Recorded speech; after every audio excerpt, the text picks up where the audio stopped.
మాట్లాడుతున్నాను నేను.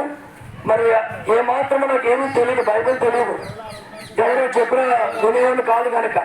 అలాగే బెడ్ మీద పడుకోబెట్టి దేవుడు కొన్ని పాఠాలు నేర్పించి దర్శనాలు ఇచ్చి స్వరంతో మాట్లాడి ప్రత్యక్షతగా ఆయనే మాట్లాడిన తర్వాత నేను దేవుని దగ్గరికి వచ్చాను. మరి ఎప్పుడూ కూడా ఇలాంటి అనుభవాలు నేను అంతకుముందు కలిగిన వాడిని కాదు.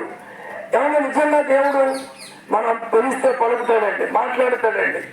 అలా అనుభవాల ద్వారా నన్ను గాయాలు చేశాడు, గాయాలు కట్టాడు, బాగు చేస్తాడండి. అయితే యేసుక్రీస్తు ప్రభు దగ్గర నేను క్షేమంగా ఉన్నాను, సంతోషంగా ఉన్నాను, హ్యాపీగా ఉన్నాను. మరి ఈ సంతోషం నీకు పంచడానికే వచ్చానండి. ఆయనలో స్వస్థత ఉంది, విడుదల ఉంది, ఆరోగ్యం ఉంది, అన్నీ ఉన్నాయండి ఆయన దగ్గర. అసలు ఎందుకు నమ్మాలి దేవుంది? ఆయన మాట చెప్పాడండి, సత్యమును నేనే, జీవమును నేనే, మార్గమును నేనే, నా ద్వారా తప్ప తండ్రి ఎదుట ఎవడు రావడని చెప్పి ఒక మాట సెలవిచ్చాడు.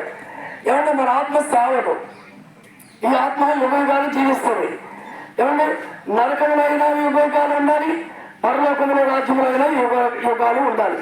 ఏమంటే నరకంలోకి వెళ్తే ఈ లోకంలో ఎలా జీవించినా పర్వాలేదు, నరకానికి పోవచ్చు. నరకానికి వెళ్తే అగ్ని ఆడదు, పురుగు సావదు. ఏమంటే ఆ నరకాల నుంచి తప్పించడానికి యేసుక్రీస్తు ప్రభు ఈ లోకానికి కన్య మరియమ్మ గర్భాన పరిశుద్ధాత్మ ద్వారా జన్మించాడు, వచ్చాడు, మాదిరి చూపించాడు.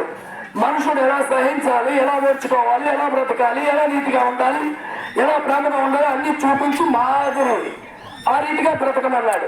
అంతేకాదండి, మరి యేసుక్రీస్తు ప్రభు మన పాపాలు, శాపాలు, రోగాలు, జన్మత కర్మత పాపాలన్నీ కూడా ఆయన మీద వేసుకుని రక్తం కాల్చి సెలవులో ప్రాణం పెట్టి పునరుద్ధరణ తెగి లేచి పరలోకానికి వెళ్ళిపోయానండి.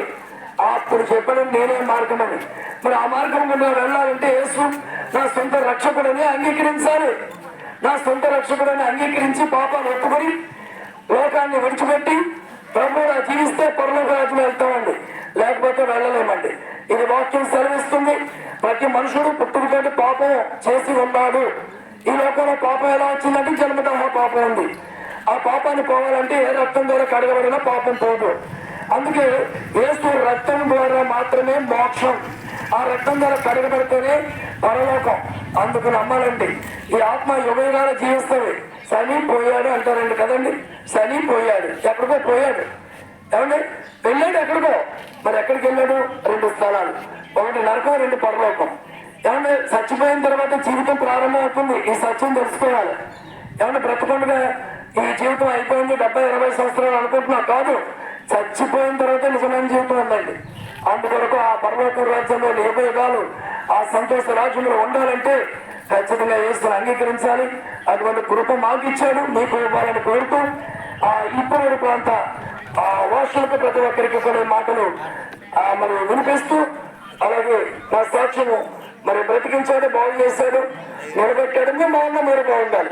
God bless. ఈ మాటలు దేవుడు దీవించి ఆశీర్వదించిన బాట. అలాగే మరి 5 ప్రార్థన చేస్తారు. ఎందుకు ప్రార్థన చేసుకుందామండి.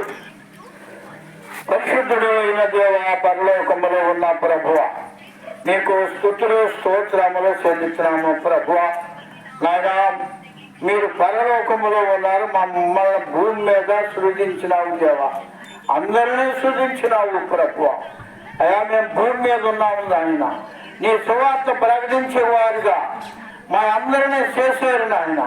ఇంకా నాయన, నిన్ను తెలుసుకోలేని బిడ్డలు ఎంతో మంది ఉన్నారు ప్రభువ.